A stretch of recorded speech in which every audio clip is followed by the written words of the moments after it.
Hello there, a very warm and pleasant greetings, and welcome to another session of Financial Modeling and Valuation Workshop. तो guys, आज की class में हम Excel पे काम थोड़ा कम करेंगे, क्योंकि आज का फोकस रहेगा कंसेप्ट के ऊपर, जो कि है बहुत ज्यादा इंपॉर्टेंट, बहुत ज्यादा mandatory for you to know. ठीक है, चलो. तो टॉपिक का नाम है, let me just get the pen. या तो टॉपिक का नाम है इक्विटी वर्सेस डेट, कि हम इन दोनों में से क्या यूज करें एज सोर्स ऑफ फंड्स. पहले जरा हम इक्विटी और डेट का बहुत क्विक इंट्रो कर लेते हैं.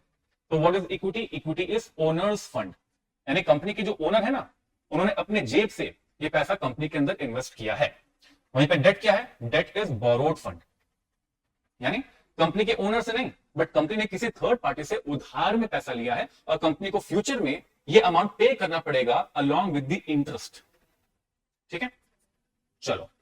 तो अब सवाल ये उठता है, इक्विटी एंड डेट दोनों में से हम क्या यूज करें और क्यों यूज करें as my source of finances. ठीक है, बट ये करने से पहले आपको एक इक्वेशन समझना पड़ेगा.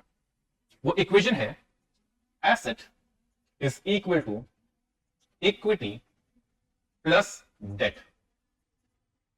अब ये जो इक्वेशन है, it should not be new to you, क्योंकि ये आपने अपने 11th क्लास में देखा हुआ है. ठीक है, नथिंग न्यू. बट अगर आपको फिर भी ये याद नहीं आ रहा है तो उसको थोड़ा सा मैं आपको समझा देता हूं, वो भी with the help of balance sheet. ये तो देखा ही होगा, कॉमर्स के बच्चे हो, है कि नहीं? तो बैलेंस शीट में दो साइड होती है. एक साइड होती है इक्विटी एंड लायबिलिटी की, the other side is asset. और बैलेंस शीट क्या बोलता है? दोनों साइड शुड टैली, जिसका मतलब क्या हुआ? दोनों साइड शुड बी इक्वल, यानी कि equity and liability should be equal to asset. यही तो मैंने बोला इस इक्वेशन में, that asset is equal to equity plus debt. ठीक है, फंडा क्लियर है? चलो आगे मूव करते हैं. तो ये कंसेप्ट समझाने के लिए मैं दो व्यू पॉइंट बनाने वाला हूं. एक ऑप्टिमिस्टिक, जहां पे सब कुछ अच्छा चल रहा है, एक पेसिमिस्टिक, जहां पे सब कुछ खराब चल रहा है. और दोनों ही व्यू पॉइंट में हम दो दो सिचुएशन देखेंगे. ठीक है, चलो सबसे पहले ऑप्टिमिस्टिक वाला देखते हैं, जहां सब कुछ सही चल रहा है. ठीक है, तो हमने क्या देखा था? Asset is equal to equity plus debt, है ना? अब मैं बोलता हूं कि मुझे ना 100 CR का एक बंगला खरीदना है. क्या हो गया? ज्यादा हो गया? ज्यादा सोचो, मैनिफेस्ट करो, फिर मेहनत करो, तभी तो होगा. सोचोगे तो कैसे होगा? तो हम मैनिफेस्ट कर रहे हैं कि हमारा 100 करोड़ का खुद का बंगला होगा. ठीक है, अब ये करने के लिए मैंने 80 CR खुद के जेब से डाले, यानी कि ये मेरी बन गई इक्विटी. और मैंने 20 CR बैंक से उधार लिया एज लोन, और मुझे जो इंटरेस्ट का रेट पड़ा, लेट्स से दैट वो पड़ा मुझे 10% का. ठीक है, now for the sake of simplicity मैं एक अजम्पशन देता हूं कि मैं ये लोन EMI बेसिस पे नहीं ले रहा हूं कि हर महीने मैं थोड़ा इंटरेस्ट, थोड़ा प्रिंसिपल पे करूं. नहीं, मैं बोल रहा हूं कि ये 20 CR और जो इंटरेस्ट बनेगा वो मैं 5 साल के बाद इकट्ठा पे करूंगा इन लमसम. ठीक है, तो आफ्टर 5 इयर्स ये जो मेरा बंगलो था 100 CR का, now it has become of 200 CR in the market. ये 200 CR इसका मार्केट वैल्यू बन गया है आफ्टर 5 इयर्स. ठीक है, और 5 साल के बाद at a rate of 10% the debt should be somewhere near to 32 CR. ठीक है, 32 CR includes your principal of 20 CR plus the additional interest of the 5 year. ठीक है, तो ये बन गया. अब अगर आप देखोगे तो आपका इक्विटी यहां पर एक balancing figure. If asset is equal to equity plus debt, तो इक्विटी क्या होगा? इक्वेशन को ट्विक कर दो, it will be equity is equal to asset minus debt, है ना? एसेट कितना? एसेट 200 CR का, डेट 32, सो आई बिलीव आपका इक्विटी 168 CR का हो जाएगा. तो after 5 years your equity from 80 came up to 168 CR, है कि नहीं? तो समझो यहां पे हुआ क्या है. यहां पे ये हुआ है कि आपका इक्विटी 80 से 168 हो गया, यानी कि लगभग 2.1 टाइम से इंक्रीज हुआ. Let me just quickly check this so that मैं कुछ रॉन्ग फिगर ना बोलूं. ठीक है, so it has reach up to 168. So it has reach up to 168 from 80. तो कितना टाइम से इंक्रीज हुआ है? 2.1 टाइम से इंक्रीज हुआ है. ठीक है, ये 80 का था, ये 80 का था पहले, अब ये हो गया है 168। तो कितना टाइम से इंक्रीज हुआ है टू बिकम 168? 2.1 टाइम, दुगने से ज्यादा बढ़ गया ये इक्विटी। बट ये क्यों बढ़ा होगा ये समझो। तो ये जो आपका एसेट है इधर लेफ्ट हैंड साइड पे asset, in the 5 year it generated a value of 100 CR, है कि नहीं? 100 का खरीदा था, 200 का हो गया, कितने से इंक्रीमेंट हुआ? 100 से इंक्रीमेंट हुआ। तो asset has given the value of 100 CR, और अब इसे it has produced the value of 100 CR, तभी ये 100 से 200 बन गया। करेक्ट। आपका जो डेट है 20 से 32 बन गया, यानी कि ये बाय 12 सीआर बढ़ गया, which is nothing but interest component, है ना। 20 is your principal, the remaining 12 is your interest component जो बढ़ा रहा है आपके डेट को। तो ये जो 100 सीआर का आपका वैल्यू इंक्रीमेंट है एसेट का, इसमें से पहले आप ये 20 सीआर पे ऑफ करोगे तो पहले कंपनी आउटसाइडर्स को उनका पैसा पे कर देती है, फिर बचा कुचा ओनर्स लेके जाते। करेक्ट। तो इस 100 में से पहले हमने ये 12 का इंटरेस्ट पे करने की बात कही, कर दिया इंटरेस्ट पे, तो बचा कितना? 100 में से 12 इंटरेस्ट पे कर दिया, तो बचा कितना? बचा 88। ये 88 जा रहा है किसके पास? ओनर्स के पास।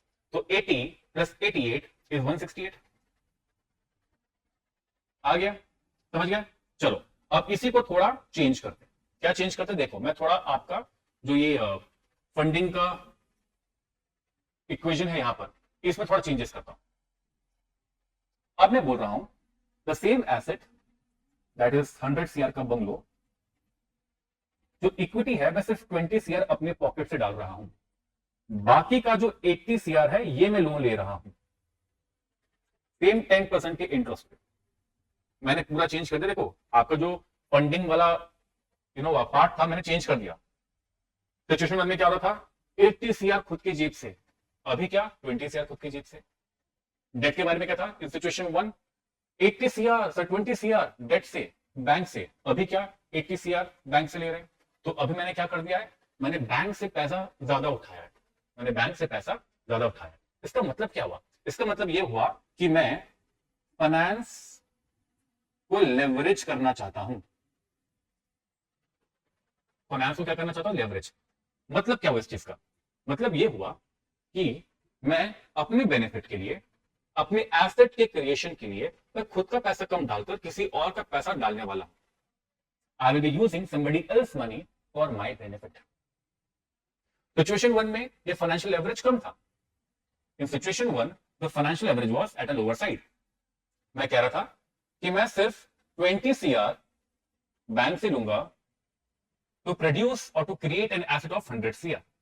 सिचुएशन टू में क्या हो गया? मैंने बोला मैं 80 सीआर लेने वाला हूं। I will be taking 80 CR loan to have the same asset worth 100 CR.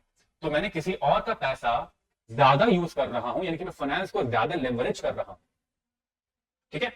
चलो coming back to the topic. Same 10% का इंटरेस्ट था। मैं बोलता हूं वही 5 साल के बाद ये जो एसेट है इसकी वैल्यू हो गई है मार्केट में 200 सीआर, यानी कि एसेट ने ड्यूरिंग द 5 ईयर 100 सीआर का वैल्यू क्रिएशन किया है। ठीक है। एट अ रेट ऑफ 10% मेरा debt after 5 year should be 132 CR के आसपास, नहीं 120 CR, my bad, it should be somewhere near to 129 CR. ठीक है। जिसमें से 80 CR is my principal component, the remaining part is your interest component. तो अब बताओ मेरा इक्विटी कितना आना चाहिए? How much should be my equity? 200 में से 129 is what is my debt, so the remaining part should be your equity, जो कि कितना होने वाला है? which I believe should be somewhere near to 68। चलो क्विकली देख लेते हैं कितना होगा ये। कुछ तो रॉन्ग मैंने किया यहां पर, देख लेते हैं। तो 200 minus that is asset minus 129 which is 71। आसपास ही था। ठीक है 71। ठीक है। तो 200 सीआर का आपका एसेट, 120 सीआर का आपका debt and the balancing is 71 CR का आपका इक्विटी। अब क्या हुआ है?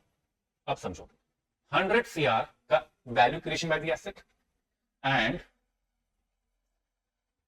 51 सीआर का, नहीं 49 सीआर का, माय बैड, 49 सीआर का आपका इंटरेस्ट कंपोनेंट, ठीक है, समझो 80 से 129 हुआ, तो 129 में 80 तो आपका प्रिंसिपल ही है, एडिशनल 49 इज योर इंटरेस्ट, ठीक है।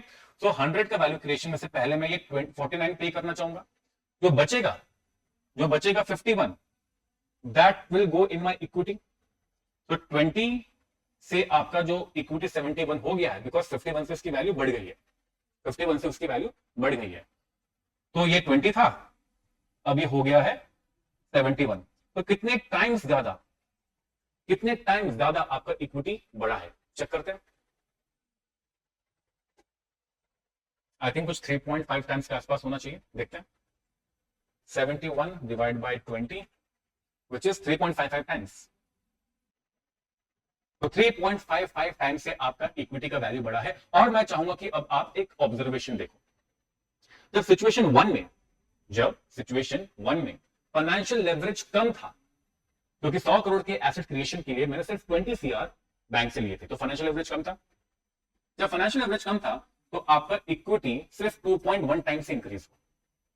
और अभी सिचुएशन 2 में जब आपका फाइनेंशियल लेवरेज ज्यादा है, 100 CR के एसेट के लिए आपने 80 CR डेट लिया है, फाइनेंशियल लेवरेज ज्यादा है, तो आपका इक्विटी भी ज्यादा बढ़ रहा है।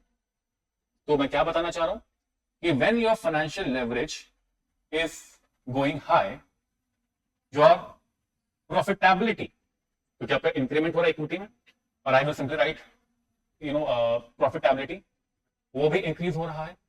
और अगर आपका फाइनेंशियल लेवरेज गिरेगा तो आपका प्रॉफिटेबिलिटी भी गिरेगा, ठीक है। बट दिस स्टैंड्स ट्रू जब आप ऑप्टिमिस्टिक सिचुएशन में, यानी सब चीज बढ़िया चल रहा है, मतलब क्या, आपका एसेट परफॉर्म कर रहा है, your asset it is performing and it is generating value, तब ये राइट है। और इसलिए मैंने कहा मैं आपको पेसिमिस्टिक साइड भी दिखाना चाहता हूं, ठीक है। चलो अब वो देखते हैं, क्विकली वो देखते हैं।